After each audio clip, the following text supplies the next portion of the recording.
They called her Molly Pitcher. By Anne Rockwell. Illustrations by Cynthia Von Bueller. In 1777, a barber named William Hayes closed up shop and joined George Washington's Continental Army in the Revolution against England.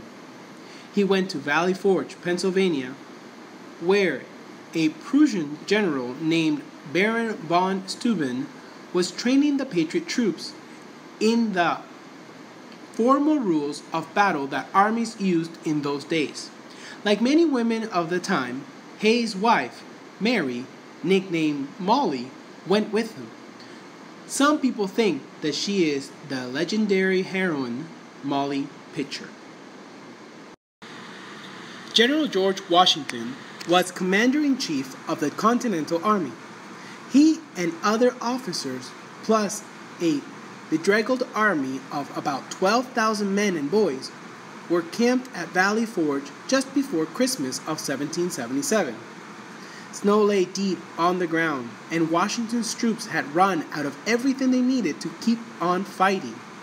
Washington begged the Second Continental Congress for food and supplies, but none came. It was so cold that soldiers had to stand on their hats in the snow to keep their feet from freezing.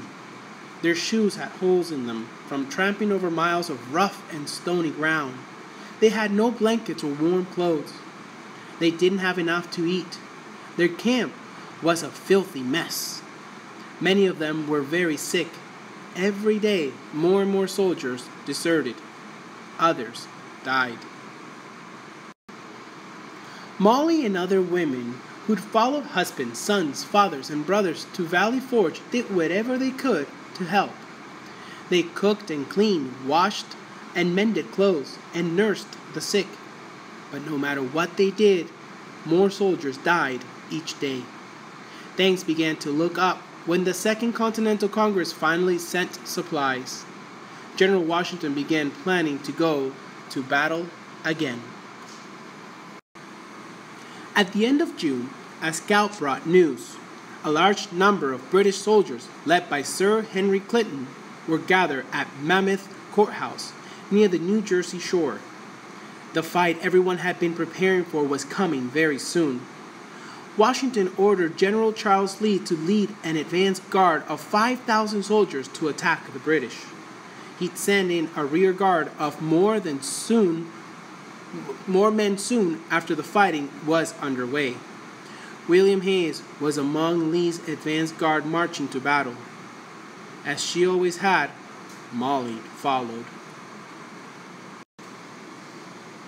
Winter at Valley Forge had been bitter cold, but June of 1778 in New Jersey was hotter than anyone could remember. It was just after sunrise when American soldiers fired on the British near Mammoth Courthouse. Molly could see that the day was going to be a scorcher. Heat and humidity were already shimmering up from the ground. She decided what her job would be that day.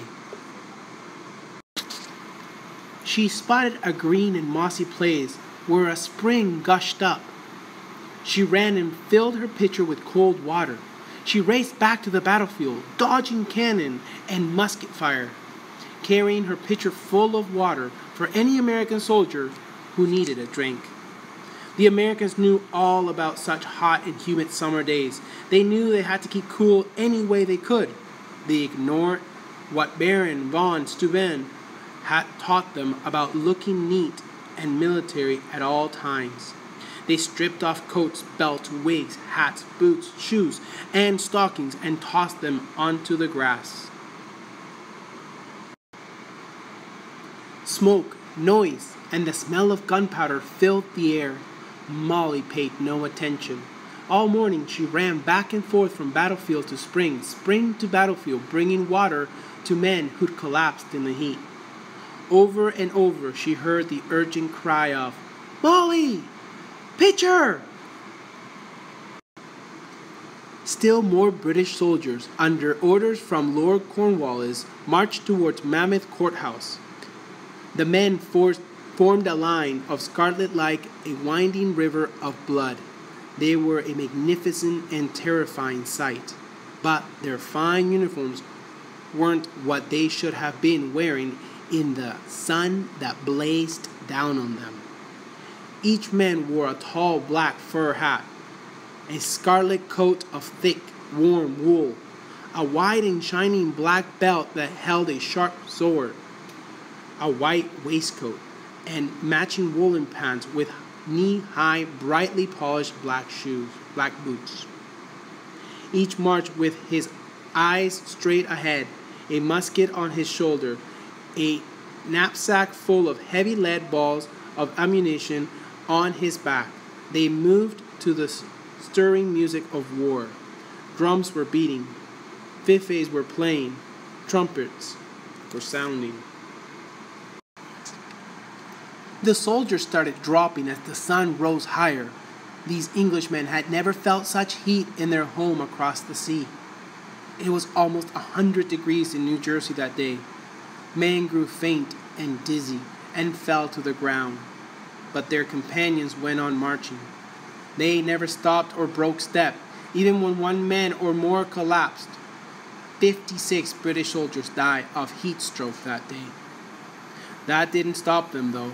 All morning, more and more scarlet coats marched onto the field. Many American soldiers panicked at the sight of so many. General Lee couldn't maintain order. His soldiers forgot all about fighting in the disciplined ways Baron von Steuben had taught them. Instead, they ran in terror this way and that, hiding in ditches, up in apple trees, beneath hedges. General Lee was sure there'd be a massacre of his troops before morning turned to noon. He gave the orders to retreat. Molly saw that some of the men, including William, disobeyed the order and kept on fighting. The sun was growing hotter. As long as any member of the Continental Army needed water to drink, Molly Hayes wasn't going anywhere. On one of her trips to the spring, she stumbled over the body of an American soldier. She assumed he was dead until she heard him moan. The British were advancing quickly, guns aimed straight at their foes. Molly knew she could run to safety, but the wounded man couldn't walk, let alone run. He lay directly in the line of fire and would surely be killed if he stayed there. He was a good-sized fellow, but Molly wasted no time wondering how she'd do what she had to. She picked the man up, slung him over her shoulder, and ran to a clump of bushes away from the gunfire. She laid him down there on the grass in the shade. She ran back toward the spring and past the cannon William was firing just in time to see a ball from a British musket hit him. William fell to the ground. She examined her husband's wound and saw that he wouldn't die from it, but he couldn't fire his cannon. Someone had to. Molly grabbed the long ramrod, plunged it into the barrel of the cannon, and fired it off. She kept on firing.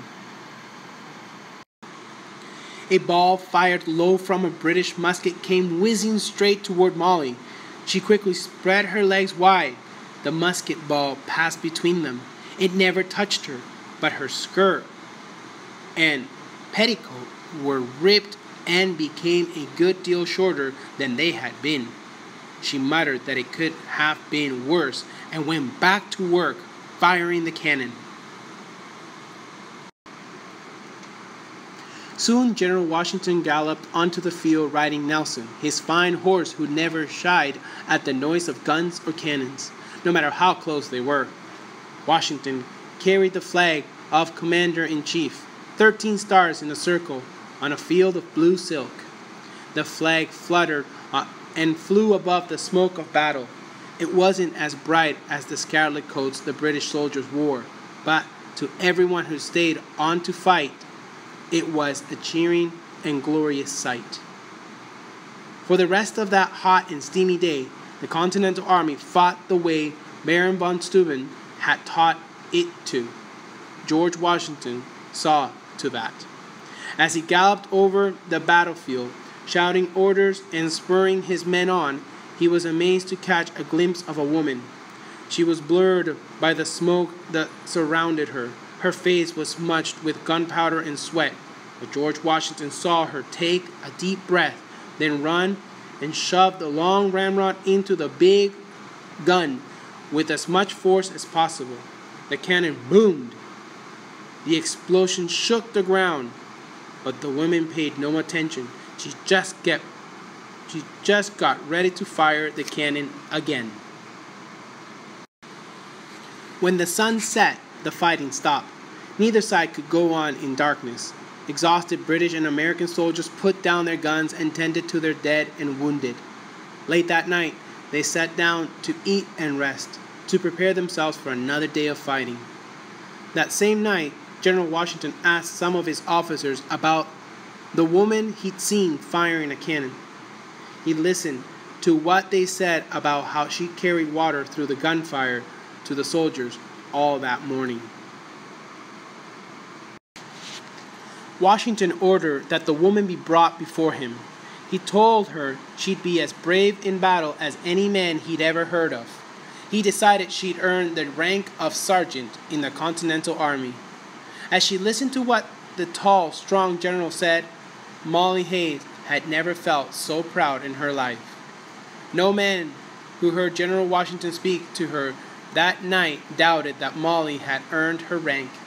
As the news spread through the troops, no soldier sneered at the thought of a woman being a sergeant in his army, even though no one present had ever heard of such a thing. That night, Sergeant Molly Hayes lay down on the grass at the edge of the field beside William and the rest of the soldiers of the Continental Army.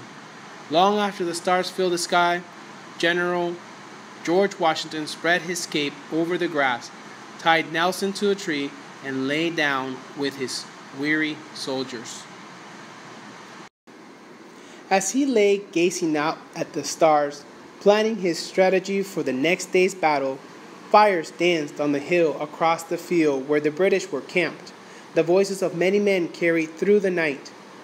Sentries marched back and forth, keeping their endless watch.